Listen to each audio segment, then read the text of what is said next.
Arkansas River, including a 3-year-old child. Now, a little over a decade ago, a similar mishap took the lives of several Mid-Southerners. It happened when the Hatchie River Bridge collapsed in the water just north of Covington, Tennessee. ABC 24's Tommy Stafford went to Lauderdale County to see how their families are coping 13 years later. This has been a really tough week on Barbara Hughes at the Lauderdale County Enterprise newspaper. They had come across the radio and they wanted to clear up a subject that they had mentioned earlier about a bridge collapse. They wanted to know that everyone know that it was the Oklahoma Bridge. You see, this is what Barbara's family went through over 10 years ago. The sudden loss of both her mother and father in what was then the 3rd worst bridge collapse in U.S. history. Next month, they would have celebrated their 45th wedding anniversary. The last thoughts Mom and Daddy would have had going off.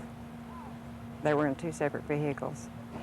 Daddy, we feel like, saw it because he was in the truck. And this is what was left. Mr. and Ms. Billy Heron never knowing the Highway 51 bridge had already fallen into the Hatchie River. And I had just been over that bridge the day before. Willard McCutchen lost his dear friends, Alma Bond Jr., his wife, and their young child. He was an associate pastor at Mr. McCutchen's church. Mr. Bond spoke about that bridge several times. Said somebody gonna get killed on this bridge. And it ended up being him. And it ended up being him. This is the bridge today, spanning the Hatchie River just north of Covington on Highway 51.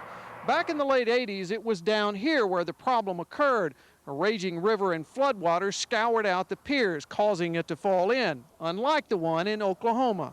The '89 Hatchie Bridge collapse spawned the largest bridge inspection, reconstruction, and closure project in Tennessee's history.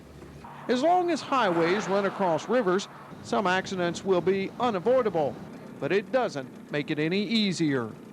Just sitting back and waiting for the answers, and they don't really come. In Lauderdale County, Tennessee, Tommy Stafford, ABC 24, UPN 30 News. Thank you, Tommy. Now, a total of 8 people died in the collapse of the Hatchie Bridge. After the collapse, the state implemented tougher bridge inspection guidelines.